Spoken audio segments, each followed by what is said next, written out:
hanya setengah jam saja terjawab ini. Ya, kita jam setengah 11 kita harus selesai, jangan sampai jam 12 ya. Jam 11 sebelum sampai setengah 11 lah ya, harus selesai kita. Nah, saya minta pada yang memberi tanggapan, hanya saya beri waktu 2 menit. Izin Pak, Ya. Saya ingin menyampaikan sedikit. Ya. Baik, terima kasih Pak Irwan tadi sudah menyampaikan masalah kemiskinan. Alhamdulillah, waktu saya masuk pada tahun 2021, tingkat kemiskinan masih sekitar 25,68%. Tapi alhamdulillah, waktu itu masih COVID, sampai sekarang sudah turun menjadi 22,98%. Ini tingkat kemiskinan yang ada di Kepulauan Meranti, berarti turun sekitar 3%-an. Sekarang juga stunting, dari zaman saya masuk dengan Pak Jadil, itu stunting itu 23,sekian%. Sekarang sudah turun menjadi 17,sekian%, turun 5%. Alhamdulillah, 24 program Pak Jokowi, tingkat stunting itu menjadi 14% untuk di Indonesia, insya Allah tercapai target ini. Terima kasih. Mantap ya. Baik lah ya. Itu baru 8 bulan boleh ya. Baik, silakan. Hah? Siapa dulu? Dewan nama Dewan. Hah? Nah, itu dulu. Mahasiswa kita. 2 menit coba. Silakan. Ya. Ini mikrofon.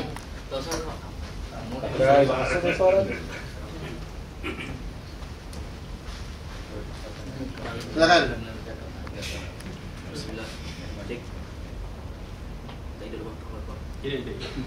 Sabo. Masih muda Sabo.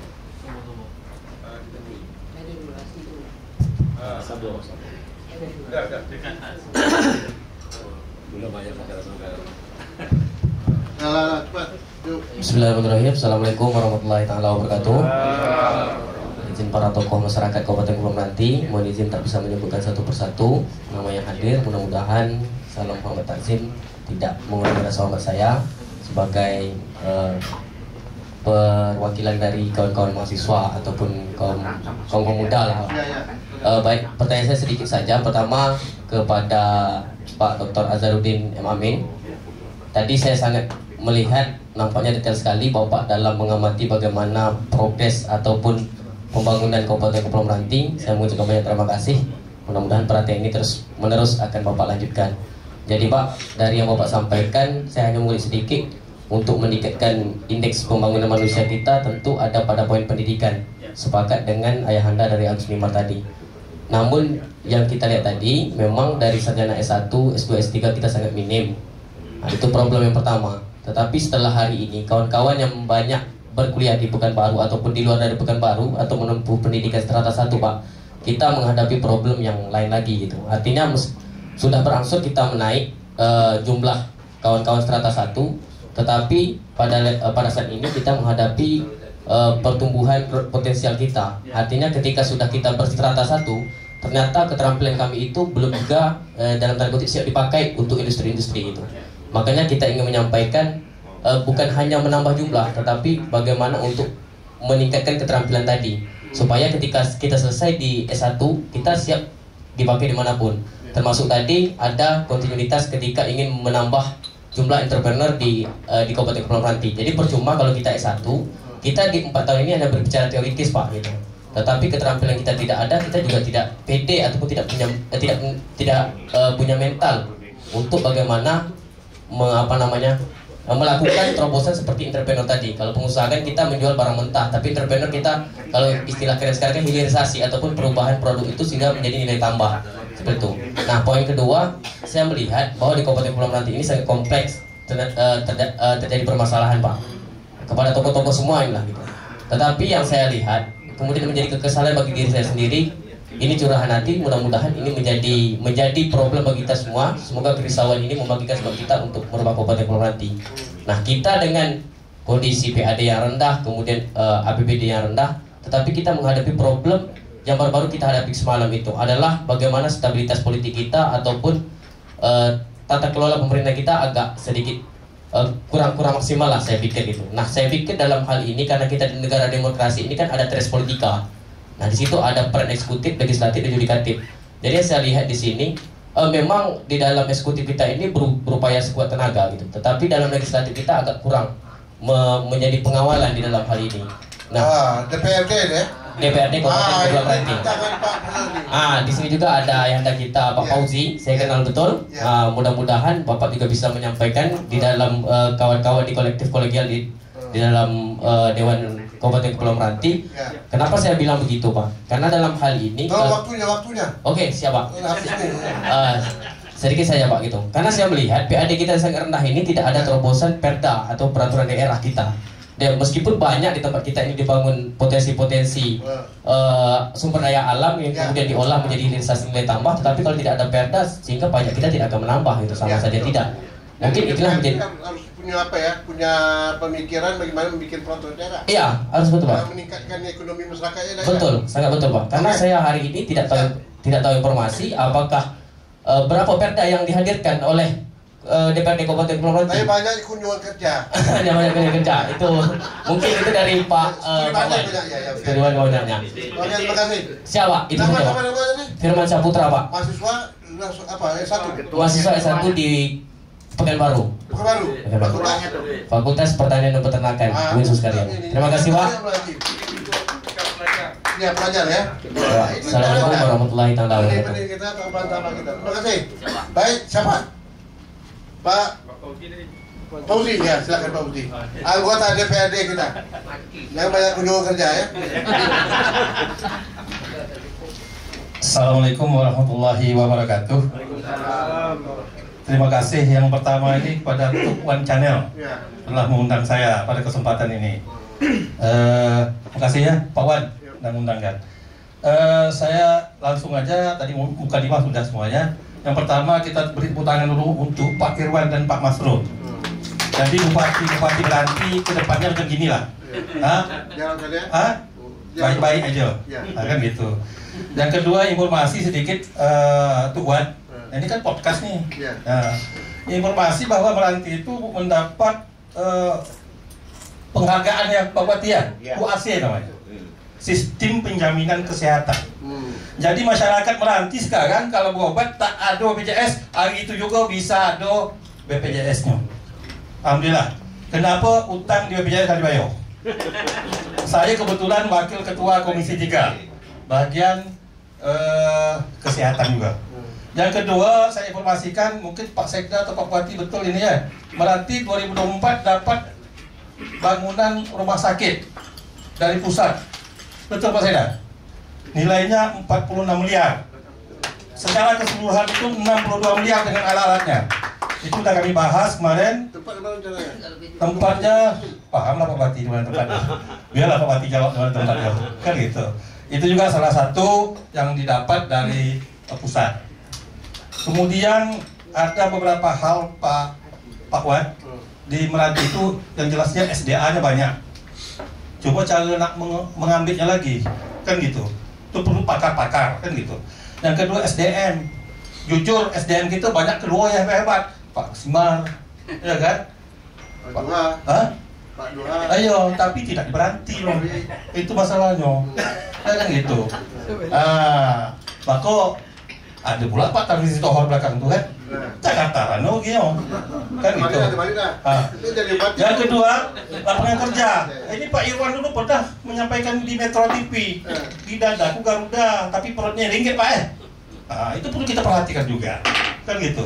Kalau saya bercakap secara politiknya Pak. Terakhir narkoba Pak. Sampai saat ini narkoba belum terlihat. Kita karena daerah perbatasan. Kemudian menjawab yang adik mahasiswa tadi tentang kami ini kurang pengawasan lah katanya. Apa perda-perda yang telah dikeluarkan? Perda yang telah kita keluarkan itu ada perda tentang PAD sudah distribusi pajak dan kita lagi mencari. Kita minta juga dari Pemda untuk juga apalagi yang bisa kita jadikan sebagai pendapatan asli daerah kita. Jadi kita jadikan perda supaya ada payung hukumnya kita untuk mengambil hasilnya. Mungkin itu dari saya. Saya kebetulan juga mengenalkan diri sedikit, Pak Wan. Pemekaran saya ini Sekretaris BP 2KM Kecamatan Berbau. Terima kasih. Assalamualaikum warahmatullahi wabarakatuh. Walaupun Berbau itu nolak ya. Baik, Saya tak boleh komentar, kalau saya komentar banyak bayar sih. Mungkin Satu lagi Pak. Hah? Satu lagi Pak. berapa orang? Dua. Kita berikan 3 orang pertama. Ijal itu ijal. Pak. Atau dulu, nah ini si Waidar, Ya. Durhela, kau orang sepanjang. Jauh kan? Ya, kasihan senior loh. Bismillahirrahmanirrahim. Assalamualaikum warahmatullahi wabarakatuh. Alhamdulillahirrahmanirrahim. Allahumma sholli ala Muhammad wa ali Muhammad. Yang saya muliakan ayahanda kita, orang tua kita, Pak Wan Jenner. Kemudian yang kita banggakan Pak Bupati kita, Pak mantan Bupati, Pak mantan Wakil Bupati, abang kita, Bang Agus Liman dan Pak Arudin. Saya detail Pak melihat tadi Pak, cuman saya tak melihat perbandingan ya Pak. Pasca sebelum kami jadi kabupaten dan setelah kami kabupaten memang angkanya tidak ada. Jadi memang sulit kita ingin melihat apakah pemekaran ini berhasil atau belum. Jadi sulit secara politik kita sulit melihatnya karena angka-angka ini angka perbandingan antara kabupaten kota ke provinsi Riau. Kalau diukur dari umur kita baru setahun jagung kan. Jadi pantas saja lah angka-angka kita masih seperti itu. Tapi yang ingin saya ingatkan kepada kita semua, hampir 1 tahun 2 bulan saya bolak-balik Pekanbaru Jakarta. Itu tukang biaya tiketnya kadang-kadang beliau Pak Tunggu LD. Spirit yang kita bangun itu adalah ingin mensejahterakan masyarakat Kabupaten. Itu aja dulu. Kita tidak banyak macam. Yang penting macam mana masyarakat Kepulauan Meranti sejahtera. Sebetulnya Pak, kalau kita melihat awalnya sudah kita dah on the track gitu. Saya tidak masuk mengkritik Pak Wakil Bupati, tidak. Di masa Pak Iwan kita sudah on the track Pak. Tapi terakhir perubahan masa kedua itu ada perubahan sistem keuangan. Kemudian kita masuk lagi dengan corona sehingga banyak hal yang mestinya bisa kita lakukan tidak bisa kita lakukan. Contoh kasus jalan antara Sungai Tohor dengan Lukun yang hari ini kita rasakan macam mana problem yang dihadapi. Cuma mungkin ada kesalahan sedikit kita Pak. Pemerintah ini kurang hadir di tengah-tengah masyarakat ini. Mohon maaf lah Pak Iwan, Pak Masrul, kalau ini saya bisa sampaikan. Kenapa? Kita tidak mengukur sepanjang jalan itu kan sebetulnya punya nilai ekonomi. Kalau kita berkaca Pak, Indragiri Hilir itu Pak, membangun parit itu, saya berani bicara gini karena saya 26 tahun bersama Indragiri Pak. Istri saya ponakannya Lumanedi gitu. Jadi saya tahu Indragiri Hilir itu. Mereka membangun ekonomi itu kekuatan rakyatnya. Kalau kita tengok APBD Indragiri Hilir itu kecil. Tetapi kekuatan ekonomi masyarakatnya semestinya ini yang kita letakkan di masa-masa yang akan datang. Untuk tahun-tahun yang akan datang ini menjadi catatan penting.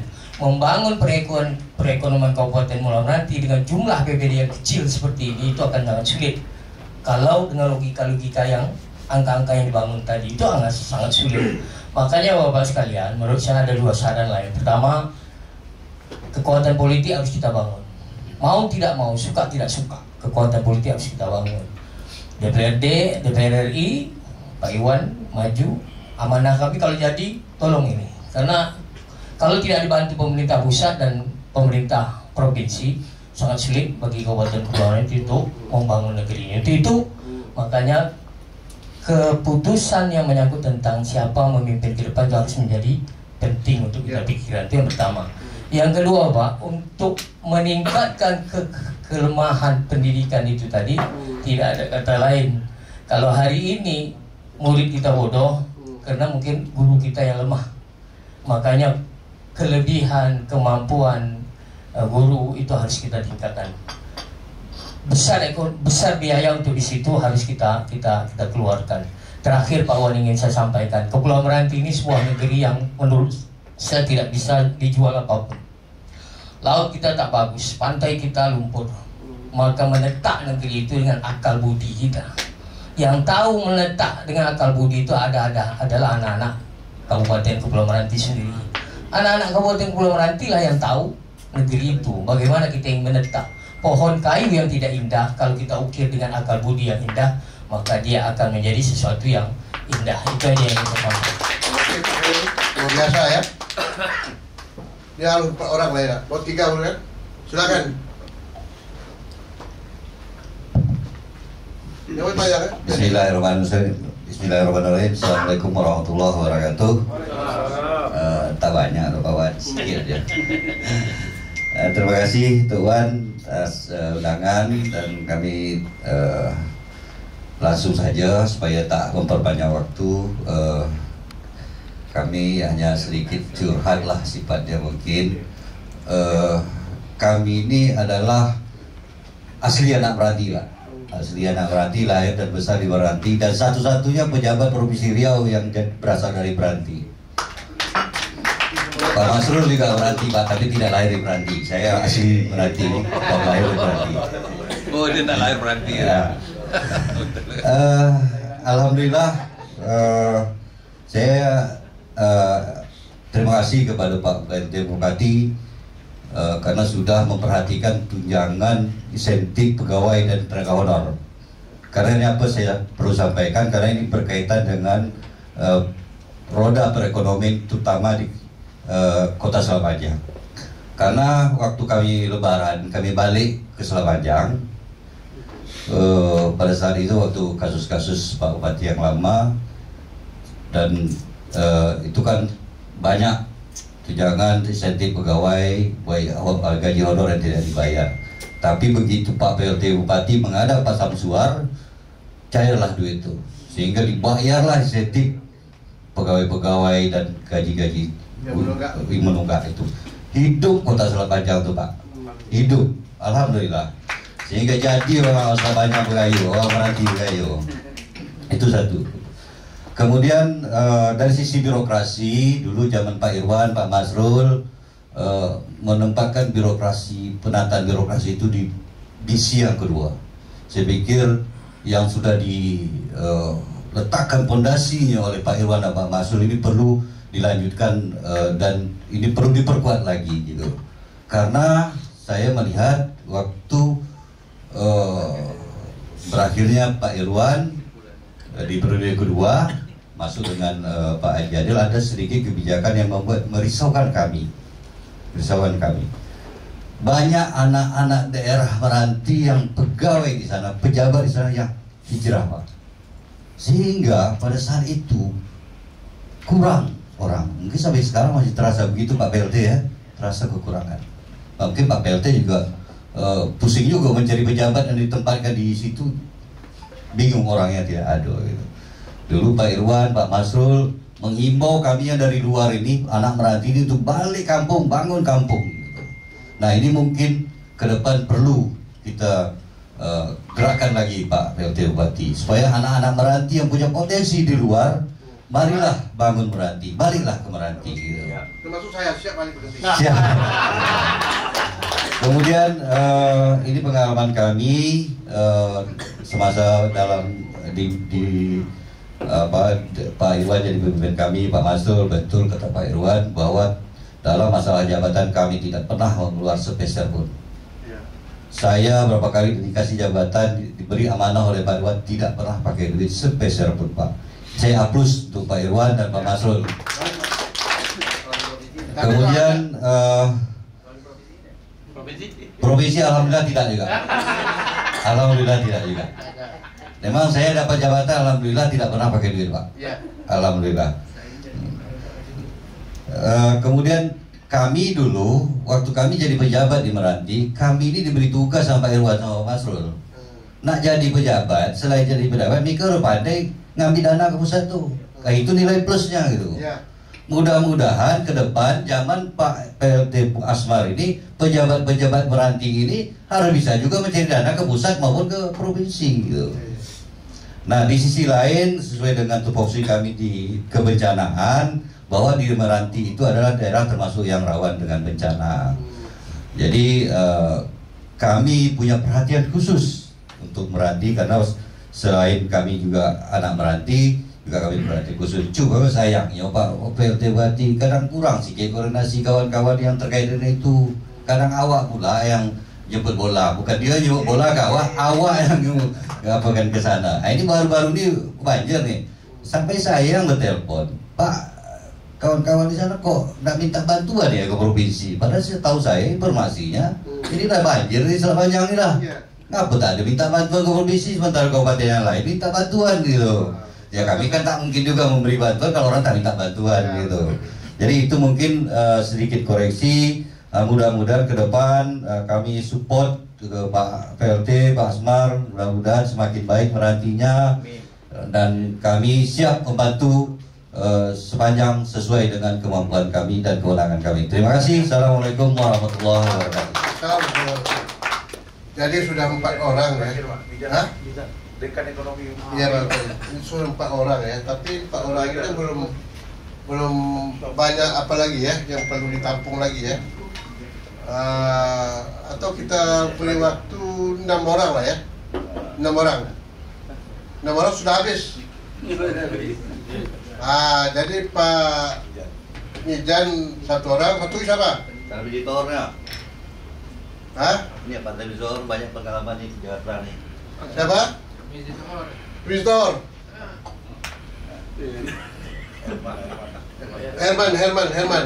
Herman Budoyo. Silakan. Assalamualaikum warahmatullahi wabarakatuh. Alhamdulillahirabbil alamin. Allahumma shalli ala Muhammad wa ala ali Muhammad. Jadi kalau di Jakarta ada Karni Ilyas, di Riau ada Top One Channel. Rasa-rasa iya sih, alhamdulillah. Dan ini kiprah yang luar biasa buat tokoh kita di saat ini. Dan para narasumber yang saya muliakan. Jadi begini, tadi ada statement bahwa kita harus pulang ke Meranti untuk membangun Meranti. Makanya saya berharap diskusi kita santai saja malam ini, refleksi 15 tahun ini. Diskusi seriusnya nanti kalau kita sudah berhasil mendudukkan Pak Irwan di Senayan. Itu dia. Itu baru diskusi serius kita ya. Nah, tadi sudah ada refleksi dari sisi histori, sudah ada juga refleksi dari beberapa data yang diungkap. Tapi sebenarnya begini, yang paling harus kita munculkan ke depan di Meranti itu memang kekompakan. Makanya sarana malam ini nggak usah ditanggapi juga pertanyaan dan segala macam. Kita hanya cukup siapa mau bicara, apa perasaan, apa yang dipikirkan, sampaikan. Dan kemudian kita renung sama-sama, ketemu lagi, baru kita jawab sama-sama, begitu. Mantap. Itu satu. Yang kedua, strateginya mungkin kita bisa belajar dari sumber ya. Sumber itu sama, tidak punya sumber daya alam malamnya.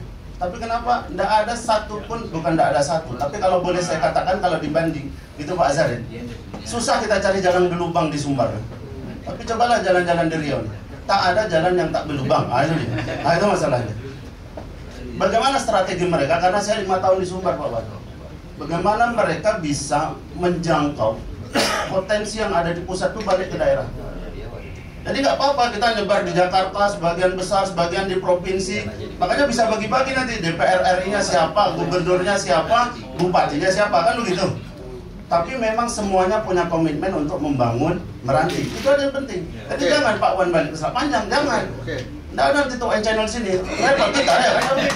Tapi komitmen untuk membangun Meranti itu satu hal. Kemudian yang kedua, sekecil apapun niat untuk berkontribusi membangun Meranti harus ada. Misal kita yang di akademisi ya Pak Agus Nimat. Saya sekarang tuh membina anak Meranti dan menggolkan beasiswa di UMRI itu sudah hampir 20 orang mahasiswa.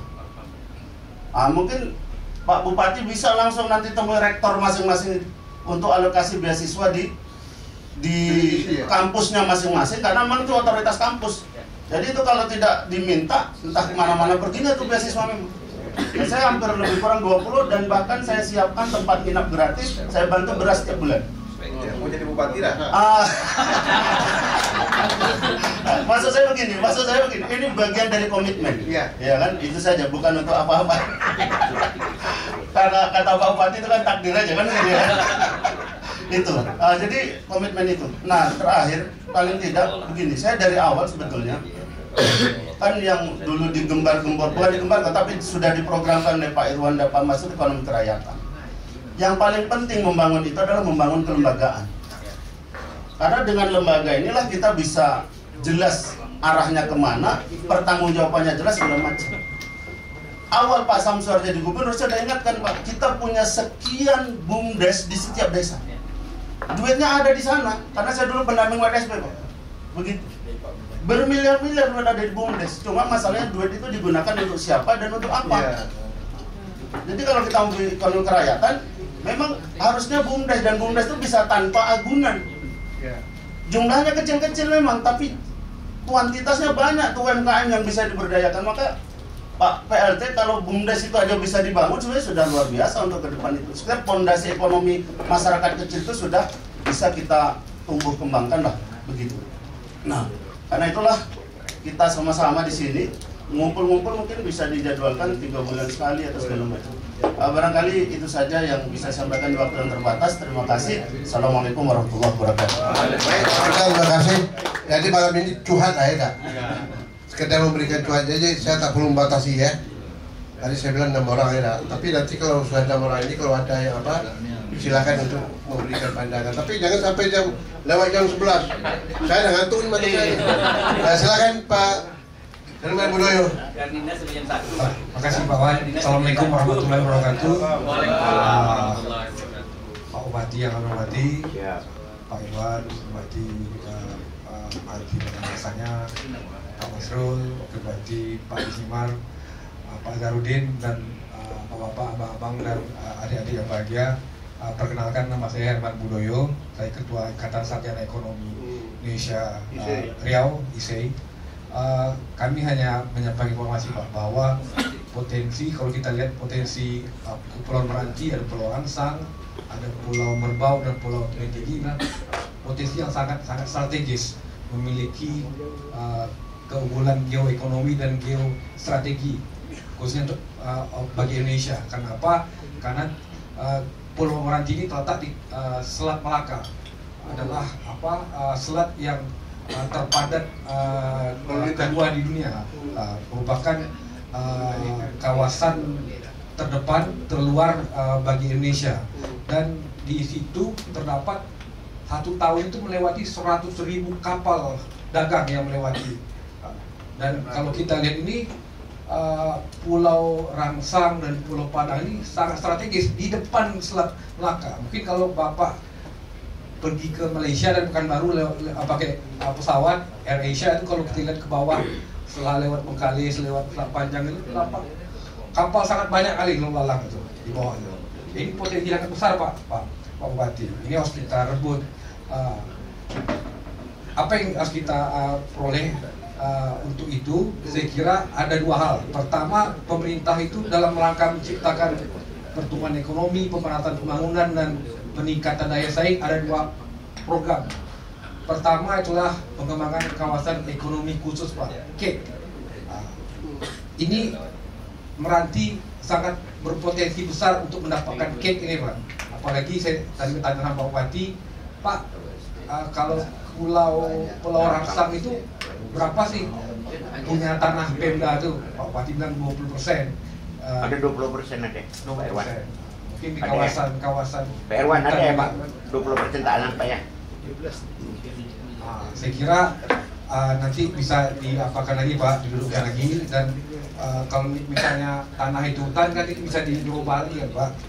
Terus ada juga satu lagi program 3T ya Pak, pulau terdepan dan terpencil gitu.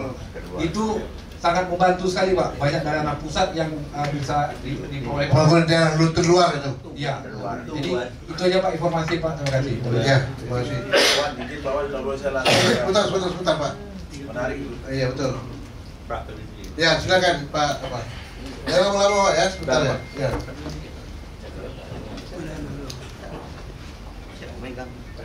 Bismillahirrahmanirrahim. Assalamualaikum warahmatullahi wabarakatuh. Yang kami hormati narasumber dan tuan rumah Pak Wan, Pak Bupati, dan Pak PLT. Jadi langsung. Pertama, kami ingin menyampaikan bahwa apa yang sudah Pak Bupati lakukan dalam rangka menjalankan tugas-tugas selanjutan dari Pak Haji Adil yang tersandung masalah hukum itu sudah baik Pak Bupati. Menurut sudut pandang kami bahwa ada tumbuh harapan-harapan lagi bagi masyarakat yang dulu merasakan kekhawatiran yang berlebihan semasa Pak Adil masih memimpin sebagai bupati.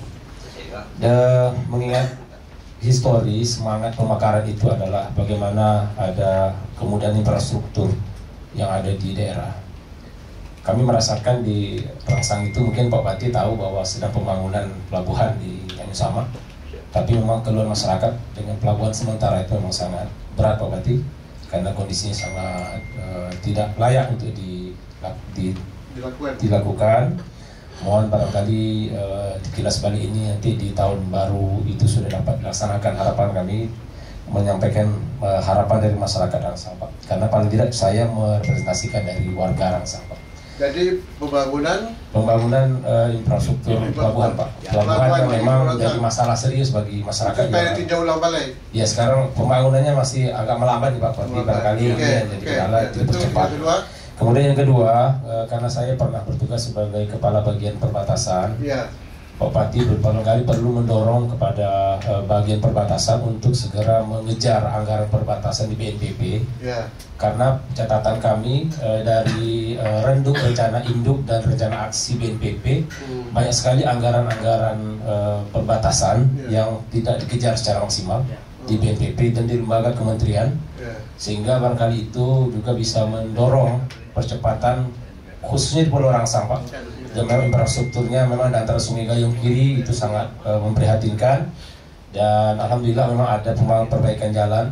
Dan namun sebagai pulau terluar sebenarnya Rangsang itu berpotensi untuk mendapatkan anggaran lebih. Dan barangkali Pak Bupati, hampir saja kemarin kalau Pak Adil tak ditahan, Meranti itu menjadi tuan rumah gerbang lutas gerakan pembangunan terpadu perbatasan. Perbatasan itu tidak bisa dibangun satu OPD, harus dikeroyok oleh semua lintas OPD. Jadi gerbang lutas itu adalah program pembangunan terpadu yang melibatkan semua lembaga kementerian mengejar persoalan perbatasan, apalagi Rangsang termasuk pulau-pulau terluar.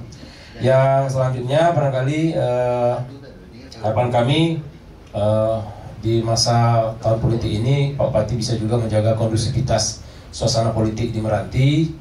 Mengingat memang tokoh-tokoh kita banyak bermunculan Pak, tetapi paling tidak sebagai orang yang dituakan hari ini di Meranti, Pak Bupati Asmar barangkali mampu memimpin di masa-masa suasana politik yang semakin saling adu kuat dan adu percaya diri nih Pak, karena suasananya sudah sangat mengkhawatirkan kalau memang tidak dikendalikan dengan baik. Barangkali itu masukan catatan kami. Mudah-mudahan refleksi 15 tahun ini menjadikan harapan baru dan Meranti bisa lebih baik dari hari ke hari. Terima kasih. Assalamualaikum warahmatullahi wabarakatuh. Pak Ryan, Pak Ryan sekarang kita punya jabatan sekarang. Ya, saya sekarang ngurus kebun Pak, ngurus kebun, jadi makanya tak bisa buat masalah kebun, karena di Meranti itu kebun sawit tadi. Oke. Baik, mungkin saya minta Pak Duha sikit lah. Pak Duha ada pandangan? Kasih. Beri waktu Pak, nanti sampai hajat mana nanti bayar. Terima kasih. Assalamualaikum warahmatullahi wabarakatuh. Waalaikumsalam. Yang kami hormati Pak Bupati dan Pak Bupati dan wakil pada masanya, dan para tokoh yang berada di depan, dan terutama Pak Wan. Sebagai orang tua kita ini malu yang orang muda nih. Pak Wan sudah seumur begini masih semangat. Iya, betul. Ini perlu jadi contoh nih bahwa walaupun tak menjabat, tapi masih produktif. Ya, macam hadirnya Meranti. Mungkin karena kami dari pendidikan, mungkin kita memang concern tentang pendidikan di Meranti itu. Ya kita coba, dan kemarin saya coba siswa kawan-kawan di Meranti itu, ternyata memang ada sekitar 60-an dosen yang berasal dari Meranti itu berada di Pekanbaru. Separuhnya S3 Pak, sebagian dari luar negeri. Nah ini kan potensi yang selama ini belum kita sentuh ya. Orang-orang ini semua pada bisnis siap, dia tidak harus balik kampung tadi kan, tapi pikiran itu tak ada di kampung. Kita tak di sini, tapi itu yang belum kita ini. Mereka di sekolah kan di negara, jauh-jauh pakai negara, ya pakai negara, tapi apa kontribusinya ke kita itu kan belum nampak itu. Nah itu kemarin saya coba kumpul, cuman mudah-mudahan itu suatu saat mungkin bisa jadi jadi suatu alternatif baru ya, bahwa untuk bisa menghormati ke depan. Dan Dan itu sangat mungkin bahwa mungkin Meranti itu harus punya perguruan tinggi juga. Karena semakin banyak orang pandai di daerah itu, insya Allah kan semakin baik daerah itu. Saya pikir seperti itu. Dan sebenarnya yang bisa saya lakukan itu adalah karena Mas ada kesempatan menjabat di UNRI, itu memang banyak jalur-jalur pendidikan mahasiswa yang kita bisa ambil itu. Macam PBUD itu, saya insya Allah lah kalau ada mana Meranti saya ambil semua itu. Karena sebenarnya ini orang 3T semua nih. Alhamdulillah diterima itu. Nah mungkin kita sekarang ada semacam diskusi antara Pemda dengan pihak perguruan tinggi itu, mungkin jatah-jatah jalur masuk mengenai kerjasama itu bisa kita ambil. Dan yang saya paling sedih itu belakang saya mendengar bahwa biaya bidik misi itu tidak dapat disalurkan dari Riau. Di pusat itu, sampai orang pusat itu bilang orang Riau ini kaya-kaya semuanya karena bidik misinya tak terambil. Sampai disebabkan ke daerah lain, ke Sumbar, ke Sumatera, ke mana. Nah itu mungkin sesuatu mungkin harus kita berikan bersama. Itu yang bisa saya sampaikan. Makanya assalamualaikum warahmatullahi wabarakatuh. Saya cukup ya. Ada lagi? Kira kita minta memilas ini kepada narasumber. Cukup? Wah, silakan mahasiswa atau orang. Dosen dia Pak. Dosen doktor itu. Kandidat doktor. Oh, ada doktor ya. Kandidat sudah S2. Udah dosen ya. Sebentar aja, jangan sampai lama-lama ya. Bismillahirrahmanirrahim. Assalamualaikum warahmatullahi wabarakatuh. Yang kami hormati dan kami muliakan Bapak-bapak. Langsung aja. Saya ingin menanggapi perihal adik-adik kita. Saya memotivasi adik-adik dari Kabupaten Pulau Meranti, khususnya Pulau Merbau. Saya lahir di Centai. Saat itu modal saya ke Pekanbaru 175.000 Pak. Dan saya bisa kuliah S1, S2 sampai S3 bermodal tinggal di masjid. Dari masjid biasa sampai masjid Kejaksaan Tinggi Riau, dan terakhir saya di Masjid Pemda. Jadi Bapak, ingin kami sampaikan, kemarin ada adik kita, mereka tak bisa masuk ke perguruan tinggi. Kita sudah hubungi para akademisi, baik itu di UIR, baik di Al-Siroh, baik di manapun, tak ada satu merespon. Akhirnya mereka masuk ke PMC, masuk ke Abdurrab, dapat beasiswa yayasan. Dan ada yang terakhir dari UNRI sendiri, namanya itu Perdi, anak yatim dari desa Centai. Saya sedih melihatnya. Dia sekarang sudah pulang ke kampung karena biaya kuliahnya sangat mahal. Karena kemarin ada janji dari Bupati Meranti, setiap rumah itu ada satu sarjana. Tapi apa yang terjadi? Anak-anak itu di PHP oleh Bupati Meranti sendiri, karena mereka lebih mementingkan proyeknya sendiri dibandingkan anak-anak kita semua. Saya kuliah S1 alhamdulillah bidik misi, S2 saya gaji masjid saya kumpulkan setiap bulan itu 1 juta sampai saya bisa bayar SPP. Kemudian S3 ini saya juga mandiri Pak, mandiri. Alhamdulillah semalam saya sudah ujian kompre dengan bayar 3.500.000. Ini besok mau ujian seminar hasil lagi, sama ada ujian tertutup dan terbuka. Saya sudah ngajukan beasiswa ke Kabupaten Meranti. Ini dia ingin saya tanyakan, apakah bapak-bapak yang ada di sini semua support dengan pendidikan anak-anak di Pulau Merbau? Itu aja. Assalamualaikum warahmatullahi wabarakatuh. Waalaikumsalam warahmatullahi wabarakatuh. Ini penting itu ya, walaupun susah hidup tapi tetap melanjutkan pendidikan ya. Terima kasih. Baik Bapak Ibu terhormat, kita sampai jam 11 Pak. Jam 11 tank sudah tutup. Nah, untuk memjelaskan apa yang disampaikan oleh peserta tadi, kami mintalah narasumber untuk menyampaikan sedikit pandangannya. Tapi jangan banyak cerita ya, artinya apa yang diperlukan itu aja. Silakan. Rating naik naik. Baik, terima kasih. Yang pertama Pak, saya ingin menanggapi tadi apa yang disampaikan oleh Firman dan juga oleh Pak Azhar Pak, terkait dengan jumlah sarjana tadi Pak. Memang betul Pak, untuk memajukan daerah itu kita perlu meningkatkan kualitas pendidikan. Tadi ditanggapi Firman, jumlah sarjana kita sekarang semakin banyak. Pengalaman saya dulu Pak, banyak kita disesuai kemudian tamat, balik lagi ke Selat Panjang itu menimbulkan problem baru Pak, adanya pengangguran terdidik Pak. Jadi pengangguran terdidik ini ngurusnya jauh lebih besar lebih sulit dibandingkan mengurus pengangguran tidak terdidik. Karena terus terang aja pengangguran terdidik ini banyak jadi provokator gitu. Ini membuat situasi Kamtibmas itu kadang-kadang juga terganggu. Jadi mungkin dalam konteks itu Pak, kalau saya boleh menyarankan ke Pemda Meranti Pak Asmar, pengalaman saya dulu, saya menerapkan dua sistem beasiswa Pak. Yang pertama beasiswa terarah. Misalkan dulu kita butuh tenaga PU Pak.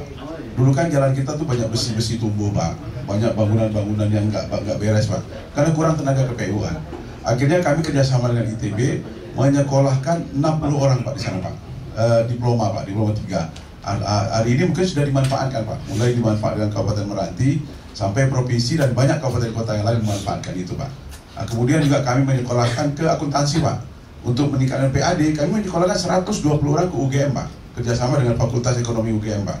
Kemudian kami juga kerjasama dengan UNRI Pak, 60 orang Pak, yang kita jadikan sebagai tenaga ahli untuk menyusun laporan keuangan. Sehingga alhamdulillah Pak Wan 10 tahun saya jadi bupati, 10 tahun kita dapat wajar tanpa pengecualian Pak, WTP. Jadi mohon maaf, WTP zaman saya dulu 1 perak pun kita nggak pernah nyogok Pak gitu. Jadi kalau ada yang sedang diberitakan bahwa dapat WTP itu pakai sogok, itu saya pikir itu sesuatu yang memalukan. Karena mestinya dengan potensi yang ada itu kita bisa menyelesaikan laporan itu dengan baik gitu. Itu pertama Pak, saran saya.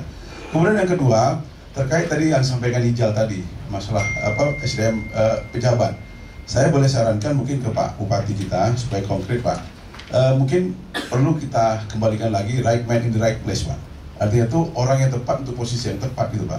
Jadi saya melihat sekarang, mohon maaf nih Pak Bambang, itu main taruh aja Pak, pejabat itu. Saya kemarin juga mencoba mengakses tentang bagaimana menyusun RPJMD, menyusun APBD. Kemudian juga saya juga ingin coba memperhatikan bagaimana perkembangan PAD kita. Tapi ternyata yang menjabat di Dispenda itu orang buta-kete Pak tentang pendapatan dan distribusi Pak. Saya berani bertanggungjawabkan ini Pak. Ya, saya berani bertanggungjawabkan ini. Kemudian tadi disampaikan terkait dari perda-perda untuk meningkatkan PAD. Jadi Ananda Firman saya sampaikan, dalam sistem pendapatan daerah Indonesia menetapkan namanya sistem closing list. Closing list itu bahwa pajak retribusi daerah yang dipungut itu harus sesuai dengan aturan yang sudah ditetapkan dalam peraturan pemerintah, tidak boleh lagi dikembangkan. Jadi yang perlu itu sekarang adalah intensifikasi Pak, tidak perlu lagi ekstensifikasi. Maka oleh itu diperlukan SDM yang mumpuni Pak untuk bagaimana PAD kita itu meningkat. Kemudian yang terakhir saya ingin tanggapi juga tadi Pak Herman Budoyo tentang Selat Malaka Pak. Saya 2 kali Pak diundang berdiskusi ke rumah Wakil Perdana Menteri Malaysia, Datuk Zahid Hamidi. Saya diundang ke rumahnya pribadi oleh salah seorang pengusaha Indonesia. Kita sudah konsepkan itu Pak, bagaimana gambarnya lengkap. Pak Murad mungkin punya, masih punya. Coba tanya dengan Pak Murad, masih punya desain pengembangan Selat Malaka itu Pak. Tetapi adanya perubahan aturan, akhirnya kewenangan mengelola laut dan pantai itu sepenuhnya dialihkan kepada provinsi. Kalau dulu 0 sampai 4 km mil itu kabupaten kota, 4-12 provinsi, baru ZEE, baru pusat. Sekarang mulai 0 itu sudah diambil provinsi. Nah, jadi ini mungkin perlu disuarakan. Kebetulan Pak Azhar ada di sini sebagai katakanlah mungkin sebagai konsultannya Pemprov Pak. Ini mungkin perlu kita kapitalisasi Pak itu Pak. Karena saya sudah menyuarakan ini dulu di Metro TV Pak. 2014 itu sudah saya sampaikan. Kenapa kita tidak bisa memanfaatkan itu? Lalu juga khusus Pulau Rangsang, menjawab tadi pertanyaan Pak Asmar. Di Rangsang itu hampir 95% kawasan hutan Pak. 95% Pak. Jadi sangat sulit untuk mengelola itu. Dan saya tambahkan juga tadi bahwa 17% dari Meranti itu yang bukan kawasan hutan hanya 17%. Sekarang dikurangi lagi oleh gambut ini Pak. Apa namanya itu? Izin baru gambut itu Pak. Itu menjual hari ini hanya 7% Pak yang bisa dibangun. Selebihnya itu harus minta dulu izin dari Kementerian LHK. Pertanyaan saya Pak Azhar, kenapa kalau diurus izinnya keluar, kenapa tidak dibuka saja gitu Pak? Ini dalam tanda kutip saya mencurigai adanya oknum-oknum tertentu yang ingin mendapatkan kesempatan dalam kepentingan sempit seperti yang terjadi ini. Mungkin itu yang dapat saya sampaikan. Dan mungkin untuk Pak Asmar sebagai informasi Pak, pulau yang masih kosong yang bisa kita kelola itu Pulau Merbau Pak. Pulau Merbau itu 85% itu PL apa pengguna area lain APL Pak. APL itu hanya di Pulau Merbau. Itulah sebabnya kenapa saya dulu membangun jembatan Selat Rengit sebagai prioritas Pak. Karena Pulau Merbau itulah yang 90% bisa kita bangun.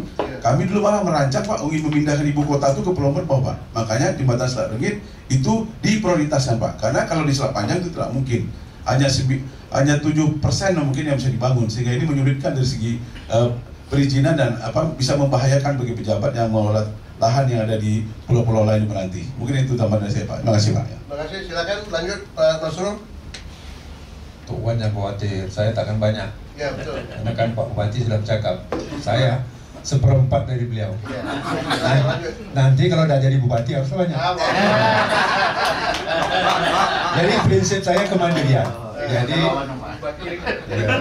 iyalah, pokoknya boleh lah kemandirian. Jadi saya evaluasi selama 15 tahun ini, wujud kemandirian ini adalah bagaimana kedua elemen baik itu masyarakat dan ASN semakin dewasa, semakin mandiri, dan nanti insya Allah walaupun dengan APBD kita yang tidaklah maksimal, tapi akan bisa mengelola itu. Yakin dan percaya bahwa memang ketentuan kita mendapatkan daerah ini memang luar biasa berkah. Ya, karena daerah Meranti ini kalau Pak Iwan katakan gateway, pintu masuk bagi kawasan-kawasan kita dekat dengan Karimun, Batam, dan ini potensi luar biasa. Jadi kita kemandirian ini akan kita kelola. Ya tadi itu yang saya mohon maaf mungkin Pak Asman, banyak hal-hal yang berkaitan dengan SDM yang kita akui ini memang betul-betul lemah, dan masyarakat kita yang mungkin yang macam tadi itu low lah, apa kisah, ini harus ada pembelajaran yang baik ke depan, harus ada pemimpin yang mempunyai sifat yang supel, bisa mengayomi, sehingga akhirnya akan settle gitu, akan ada semacam bentuk semacam puzzle yang tersusun, sehingga itulah Meranti yang cemerlang, gemilang dan terbilang masa depan. Barangkali itu. Terima kasih. Terima kasih. Lanjut. Terima kasih Pak Wan. Saya ingin menyampaikan tadi ada Pak Adinda Khairul juga menyampaikan ada harapan pada pendiri Pak Meranti ini, seperti saya tadi ada harapan, ada perubahan, dan ini perlu dievaluasi. Apakah harapan para pendiri itu sudah tercapai atau belum? Dari semua aspek yang sudah tadi. Kalau kita evaluasi balik. Kalau tadi tingkat kemiskinan itu 53%, sekarang 4%. Itu tidak. Dengan pendidikan juga perlu evaluasi. Perlu lakukan evaluasi secara totalitas berkaitan. Yang pertama. Kemudian tentang ekonomi, saya sepakat yang sampaikan Dina Khairil tadi dengan Pak Mizan tentang ekonomi kerakyatan Pak. Dan itu sekarang seperti sampaikan Pak Azharuddin, di Meranti itu ada 96 BUMDes Pak. 96. Tapi yang unggul hanya 6. Masalahnya adalah itu berkaitan dengan SDM yang mengurus BUMDes itu. Kami dah beberapa kali Pak pergi ke Pulau Merbau itu, banyak BUMDes itu potensi luar biasa Pak. Luar biasa potensinya. Satu di salah satu desa itu, Renak Dungun itu Pak. Satu hari bisa 1 ton pisang. Dan itu bisa kita olah sebagai produk yang dihasilkan. Kebun pisang Pak, itu baru dari Renak Dungun Pak. Belum tempat lain lagi. Ada 12 desa situ, ada 12 BUMDes, tapi tiap jalan semua Pak. Kemudian dia sekarang buat tambak. Tambak itu sudah dibuat dengan bahan biaya BUMDes tadi yang 200 miliar. 200 juta itu sudah buat dan berkongsi Pak. Desa BUMDes Renak Dungun dengan Pulau Merbau. Merbau Okay. Tapi terkendala sekarang untuk mengadakan kegiatan pengadaan seperti benih, pakan itu terkendala sekarang. Nah ini bagaimana solusinya? Ini kalau bisa dikembangkan tambak ini, pendapatan luar biasa Pak. Pendapatan luar biasa karena dari beberapa tempat yang kita lihat di Bengkalis. Tambak apa tu Pak? Tambak udang, tambak ikan? Tambak udang. Oh, tambak. Di Bengkalis, Rupat itu kita ke kawan semua, itu luar biasa Pak keuntungannya. Dia hanya perlu sekarang modal 1,5 miliar saja. Nah, kalau Bapak tunggu investasi 1,5 miliar Pak, insya Allah jadi Pak. Dan mereka siap berbagi hasil. Nah, ini jadi saya sepakat itu. Jadi BUMDes ini bisa ekonomi kerakyatan kita kembangkan itu melalui BUMDes karena ada anggaran seperti itu. Masalahnya adalah bagaimana memberi penguatan terhadap kalau BUMDes Pak. Kalau tadi lembaganya, yang menjadi masalah adalah di SDM-nya. Kemudian pada pendidikan, Pak. Pendidikan ini saya tengok, kalau pendidikan secara biasa-biasa itu lambat memberikan kemampuan keterampilan pada anak-anak. Lambat, Pak. Kalau tidak ada terobosan-terobosan, bagaimana mereka yang menjadi keterampilan? Salah satu keterampilan adalah keterampilan berkaitan dengan entrepreneur. Entrepreneur itu kalau kita Cina tu mulai dari SD, Pak. Kenapa kita tidak pernah memberikan pendidikan mulai dari anak-anak itu, pendidikan berkaitan itu? Jadi seharusnya anak-anak diajarkan menjual bukan membeli. Tapi yang terjadi sekarang anak-anak dibiasakan membeli. Jadi mohon maaf, ada kawan saya dari Jepang datang ke SD, terkejut dia, Pak. Karena di SD itu banyak menjual. Dia anak-anak membeli. Kok di sana dilarang menjual, dilarang membeli, malah disuruh menjual. Ini pola-pola seperti itu yang harus kita terapkan. Jadi pola pendidikan ini memang harus kita gesa, ya. Dan menurut saya harus kita mulai dari pendidikan yang paling terendah. Dan itu adalah wewenangnya yang berada di kabupaten. SMP sampai ke bawah itu adalah kabupaten. Nah, kami seperti sampaikan Pak Samsudua, Pak Samsudua ini adalah Ketua Ikatan Alumni Ikatan Akademisi Kabupaten Meranti. Kita bersiap untuk bersama dengan Kabupaten Meranti. Assalamualaikum warahmatullahi wabarakatuh. Ya, makasih Pak Wan.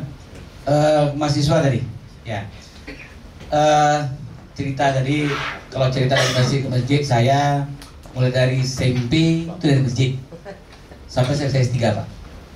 Jadi cerita kuliah itu, saya ke Malaysia dulu jadi TKI dulu, Pak, awalnya. Jadi tamat S1 di UIN, saya dapat nilai tertinggi waktu itu.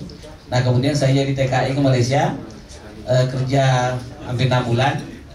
Kemudian dari dapat pekerjaan yang lumayan waktu itu, dan saya daftar di UPM, jadi bekerja itu. Bekerja sampai S3. Alhamdulillah dapat di prodi yang terbaik Asia Tenggara waktu itu, lulusnya sendiri. Apa yang terjadi? Artinya gini, sebenarnya yang paling dominan tuh yang kita inginkan adalah punya kemauan atau tidak.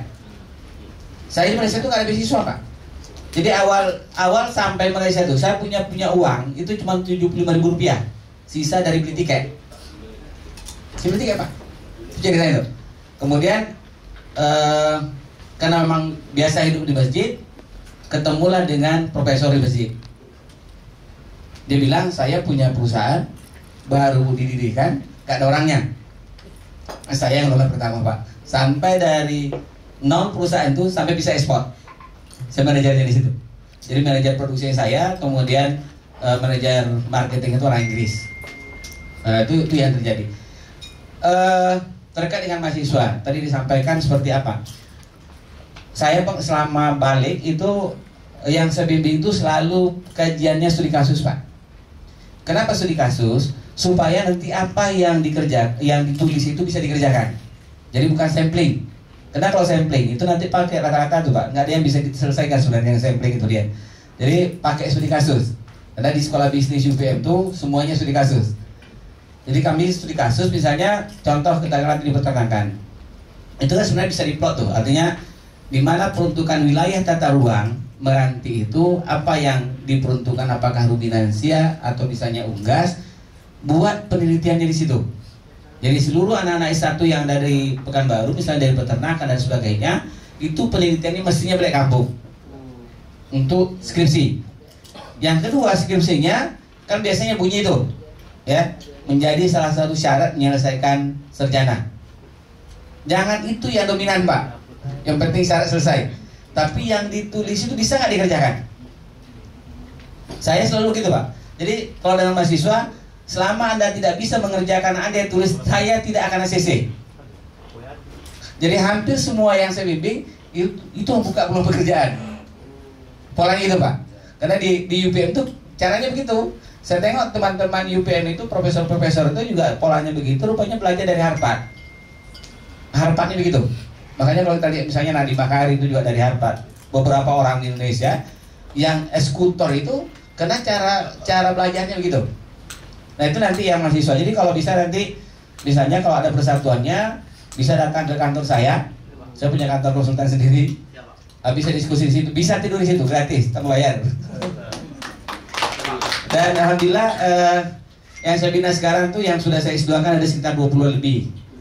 Itu tanpa apa namanya, ada yang saya perjuangkan beasiswa, ada juga yang enggak, tapi dipekerjakan. Jadi itu pola-pola yang kita lakukan terhadap mahasiswa supaya nanti dia punya kompetensi yang skillnya memang bisa implementasi, Pak. Jadi bukan hanya sekedar tataran teori. Tataran teori itu yang kami lakukan. Kemudian alhamdulillah itu sudah banyak yang berhasil. Kemudian termasuk diantaranya yang apa namanya, satu prodinya Pak Agus itu setelah panjang ya Pak, setelah panjang. Nah kemarin dia mengajukan beasiswa Pemprov, tak dapat, saya bilang, sini proposalnya. Saya bagi proposalnya, saya minta Pak Gop ini anak setelah panjang kan, Pak sini kita jadi dapat ya. Jadi hal-hal yang begitu perlu. Jadi nanti kalau memang ada yang menanti, nanti Pak Bupati kalau bisa di jumlahnya diajukan seperti SIA itu misalnya masuk ke UIR Prodi Agribisnis 25 orang di pool beasiswa tuh Pak, pool beasiswa. Kita sampaikan bahwa Anda selesai di sini, jangan nanti selesainya mencari pekerjaan, tapi menciptakan pekerjaan. Maka seluruh kajian-kajiannya itu sifatnya studi kasus. Karena kalau tidak studi kasus, nggak bisa menyelesaikan persoalan. Nah, itu pola-polanya nanti dari sisi pembelajarannya lah. Nah kemudian yang kedua memang terkait ini Pak, terkait dengan SDM tadi yang berkualitas kemudian justru menjadi provokator dan sebagainya. Memang harus ada kelembagaan yang dibentuk, karena salah satu misalnya diantaranya ketika kita bicara tentang modal sebenarnya dari zakat provinsi itu besar. Jadi kalau misalnya terkait dari Pak 1,5 miliar untuk modal tuh pergi jumpa siapa namanya Basnas kita Pak, Mas Redi Hasan. Nah itu ada zakat produktif. Cuman memang nanti zakat produktifnya harus dilengkapi dengan seluruh proposal dengan tim ahlinya yang kompeten. Nah oleh karena itu memang yang disampaikan tadi bahwa perlu ada pemagangan terhadap usaha-usaha yang sifatnya memerlukan kompetensi teknis. Karena kan pengembangan SDM itu paling tidak ada 3 Pak. Dia ada peningkatan kompetensi yang skill kompetensinya, ada yang sifatnya misalnya nanti dia kompetensinya dari sisi cara berpikir. Kemudian yang ketiganya itu ada kompetensi yang sifatnya bisa berkomunikasi dengan orang. Nah pola pengembangannya di situ. Nanti bisa dites. Jadi kalau misalnya kita mau tes tentang kompetensi nanti itu bisa dilakukan. Dan harapannya begini, teman-teman yang sudah ada ini bisa kerja sama-sama, apapun bisa dipelajari dan buku macam-macam bisa kita berikan. Saya di UIR itu Pak, misalnya di pasca sarjana UIR itu dulu dapat C awalnya, kemudian bisa jadi akreditasi A, itu hanya butuh waktu 6 bulan. Karena kita ke targetnya apa? Harus sama dengan referensinya Harvard, alumninya harus sama, lulusannya kualitasnya Harvard, itu modelnya dulu Pak. Nah itu yang kita lakukan supaya nanti dia mahasiswa yang kita punya itu punya kompetensi yang tidak hanya sekedar tamat kuliah, tapi punya kompetensi real. Saya punya anak 2 orang, saya sudah desain bahwa jangan mencari pekerjaan, tapi ada harus menciptakan pekerjaan. Nah itu kira-kira Pak. Jadi kalau ada anak merantau yang hidupnya tadi susah, bisa tinggal di rumah. Saya punya rumah di Pandau itu dekat rumah Pak Hedi, komplek DPRD Pak. Itu semua mahasiswa tinggal situ gratis, nggak bayar. Nah, jadi kalau di Pandau Permai, ya di Pandau itu ada satu rumah, memang saya wakafkan untuk mahasiswa yang susah untuk tinggal di situ gratis. Nah kemudian saya kasih modal, biasanya untuk nanam cabai kasih 1 juta, nanam terung macam-macam tuh Pak, dikasih modal semua. Tapi yang jelas Anda silakan ambil keuntungannya, modalnya jangan hilang gitu. Tapi diajar secara teknis. Nah, kemarin janji dengan Pak Masrul mau nengok lokasi yang tak jadi ya Pak. Jadi, nah kemarin kami sudah cari tanah Pemprov yang tak digunakan di Pasir Putih. Itu ada beberapa hektar, itu rencana untuk dibagi disewa. Kami rencananya menyewanya, tapi yang ngerjakan seluruh mahasiswa.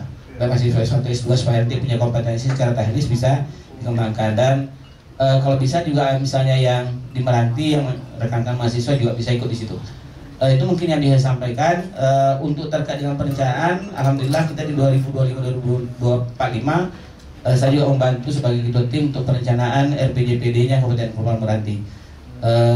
Dalam hal kira-kira bagaimana percepatan bisa dilakukan. Nah, kemarin saya diskusi dengan teman-teman di Bapeda bahwa ini harus ada terobosan, ya, terobosan yang lebih lebih serius terkait dengan bagaimana membangun Meranti. Nah, kemudian ketika kemarin dengan Bappenas juga saya sampaikan bahwa Meranti yang disampaikan Pak Iwan tadi rencananya mungkin salah satu di antaranya lah pangkalan TNI Angkatan Laut, Pak.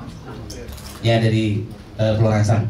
Itu sudah masuk di perencanaan Bappenas, tinggal nanti mendesain kira-kira seperti apa supaya nanti ada pergerakan ekonomi yang justru bangun dari pusat.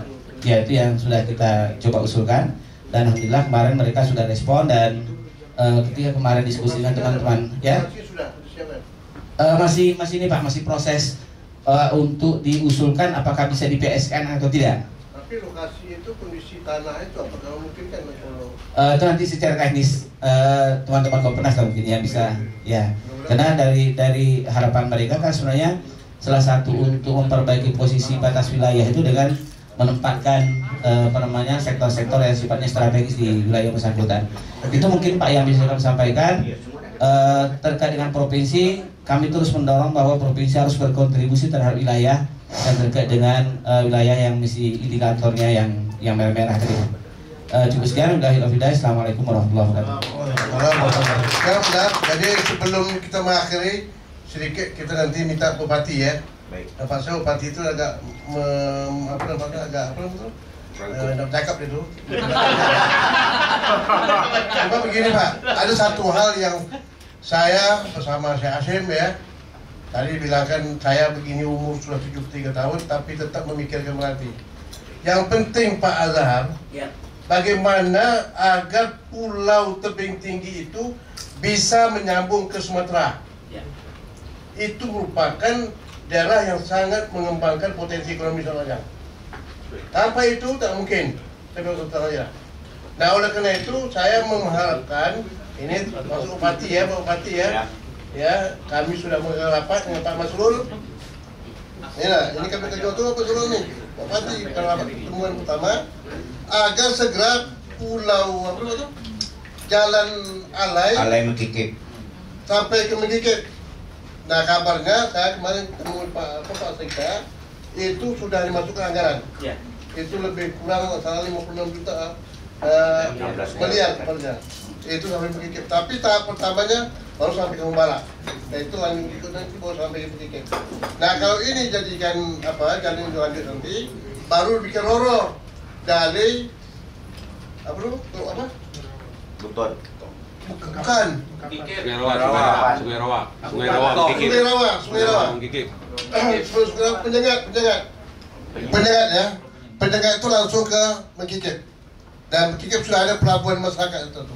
Nah, inilah yang saya minta kepada Bupati, Bapedanya, supaya ini terus dikawal terus pada PU provinsi itu. Jangan sampai tak masuk lagi. Baik. Ya, itu saja Pak. Terima kasih, silakan Bupati bercakap. Baik, terima kasih Pak Wan. Baik, akan saya sampaikan dulu. Juga dilakukan di pihak kita kan dua nih Pak. Ya. Apa langkah Bapak? Baik. Jadi masalah Alai Mekikip insya Allah 2024 kita akan bangun dan dibantu oleh provinsi. Jadi sebanyak 16 kilo insya Allah. Ya, Alai Mekikip insya Allah 2024 sudah bisa dilewati sepeda motor atau mobil nanti ke depannya insya Allah untuk meningkatkan ekonomi yang ada di Kepulauan Meranti. Itu yang pertama. Yang kedua tadi masalah pejabat yang ada di Kepulauan Meranti, di Pemda Kepulauan Meranti itu OPD. Pak Irwan, mohon maaf sebesar-besarnya. Ya, sekarang saya belum bisa memberi mutasi karena saya PLT. Pak Irwan mungkin juga mengetahui, yang lain juga mengetahui bagaimana seorang PLT tidak ada kuasa yang penuh. Ya, termasuk di Bapenda semuanya itu masih mutasi di zaman Pak Haji Adil. Ya, belum bisa saya memberikan. Ini semua pegawai mungkin mengerti. Ya, posisi saya masih PLT, belum bisa sepenuhnya. Kami wajib lapor dulu ke Mendagri. Ya, ke Mendagri ini perlu saya sampaikan.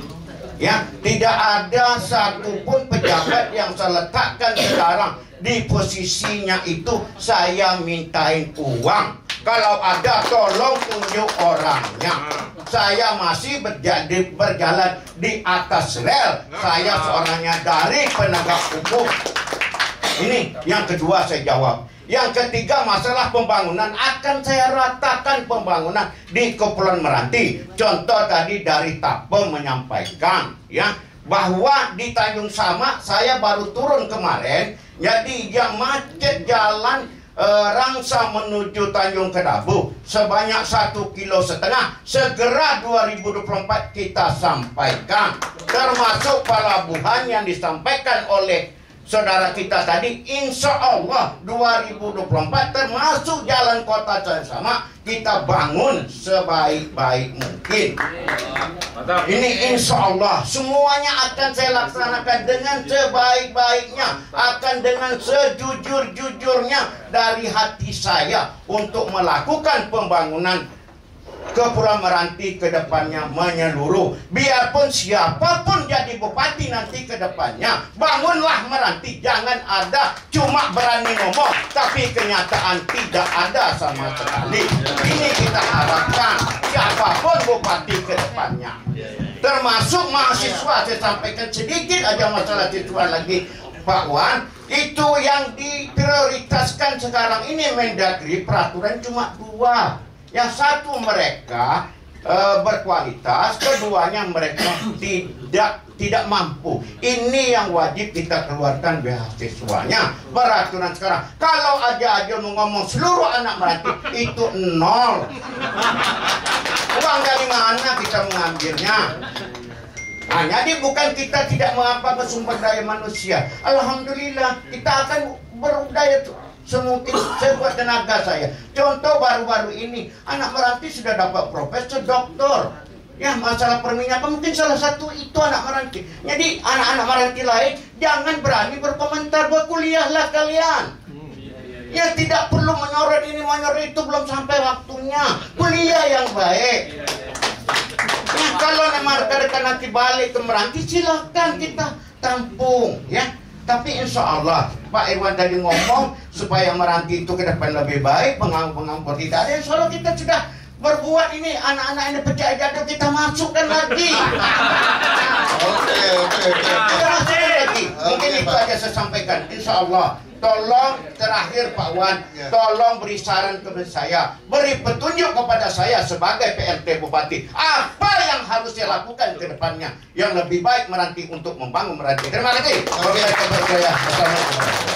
Luar biasa ya, Pak Asman melepaskan apa dia melepaskan unik-unik ya Pak ya. Jadi Bapak terima kasih saya Pak. Ya, terima kasih ya. Tambah tinggi rating Pak Wan tambah tinggi lagi. Ya. Ini lebih ngomong tinggi jadi Pak. Baik Bapak Ibu teman, kita sudah banyak tadi mendengar dari sumber dan tanggapan pandangan daripada peserta. Dan saya baik sekali dan saya tak bisa merangkumkan. Tapi yang jelas ini betul kita ada punya Persatuan Akademi Kabupaten Meranti sini Pak yang disponsori oleh Pak Duha. Ya, bawa kawan yang hampir 60 orang Pak ya. Ini kalau saya Pak tolong diperkuatkan bila perlu kita mengadakan seminar Pak. Ini mengundang orang Jakarta ya, pusat Bappenas perlu kita undang. Ya ya. Bappenas Deputi apa tuh yang pengembangan ekonomi apa tuh Pulau Terluar itu ya. Itu kita rencanakan Pak. Pokoknya untuk One China siap mempersiapkan. Kita undang nanti khusus oleh yang dilaksanakan oleh akademi kita semua. Dan situ kita menyampaikan, dibayangkan bahwa pulau sepanjang itu menjadi kawasan. Di mana mau bisa kita bangun deh itu kan? Ini harus dikemukakan. Yang pemerintah pusat itu perlu kita undangkan Menteri Kelautan dan Kehutanan Pak untuk membahas masalah ini. Nah inilah kan saya yang perlu kita lanjutkan nanti. Dan mudah-mudahan 15 tahun Kabupaten Meranti ini sudah membawa ke satu kemajuan. Dan Pak Asma sebagai pelanjut sekarang ini walaupun PRT tapi insya Allah nanti sebentar lagi bisa PJ Pak ya. Amin. bisa PJ kan? Nunggu ikrah bupati. PJ ikrah bupati. Iya. Tak lama Kalau lagi besok juga. ikrah, besoknya kita PJ. Langsung definitif aja. Kalau PJ selesai tidak ya. Kalau di PJ pun tantangan dah. Definitif langsung. Ya.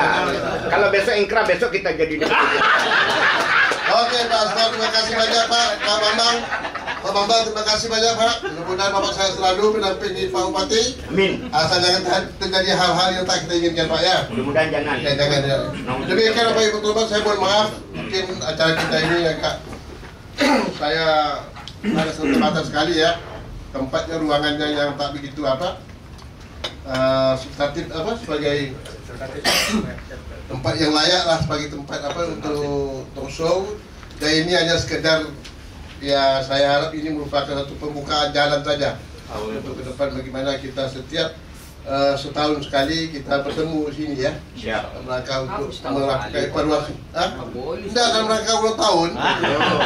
Itu siap ini lain dia. Evaluasi. Oke, siap. Ulang tahun pasti evaluasi. Di situ kita tinjau nanti bagaimana kemajuannya. Ada PJ evaluasi. Oke, terima kasih banyak ya. Selamat malam dan mari kita istirahat sekali. Mudah-mudahan Allah meridai kita. Wassalamualaikum warahmatullahi wabarakatuh. Waalaikumsalam.